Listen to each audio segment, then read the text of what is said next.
ഷാരോൺ വധക്കേസ് പ്രതി ഗ്രീഷ്മയ്ക്ക് വധശിക്ഷ വിധിച്ചതിനെതിരെ വിമർശിച്ച റിട്ടയർഡ് ജസ്റ്റിസ് കെമാൽ പാഷയ്ക്കെതിരെ ഒരു വീട്ടമ്മ സോഷ്യൽ മീഡിയയിൽ രംഗത്ത് വന്നിരിക്കുന്നു. ബിന്ദു ചന്ദ്രൻ എന്നു പേരുള്ള ആ വീട്ടമ്മ പറയുന്നത് തനിക്കും ഷാരോണിന്റെ പ്രായത്തിൽ ഒരു മകനുണ്ടത്രേ.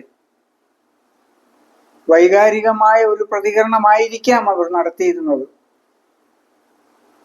കെമാൽ പാഷ സാർ നിയമത്തിന്റെ സൂക്ഷ്മത പരിശോധിച്ചുകൊണ്ടായിരിക്കാം അദ്ദേഹത്തിന്റെ വിമർശനം എന്ന് നമ്മൾ മനസ്സിലാക്കുന്നു.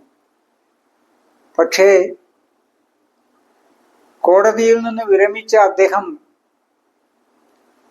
ഈ ബിന്ദുവിനെ പോലെയുള്ള വീട്ടമ്മമാരുടെ വൈകാരികതയെ കൂടി കണക്കാക്കേണ്ടതുണ്ട്. ഇനി ആ തരത്തിലുള്ള പ്രതികരണം നടത്തുമ്പോൾ അവരെ കൂടി സമാധാനിപ്പിച്ചുകൊണ്ടുള്ള പ്രതികരണമായിരിക്കും നല്ലത് എന്നാണ് എൻ്റെ വ്യക്തിപരമായ അഭിപ്രായം.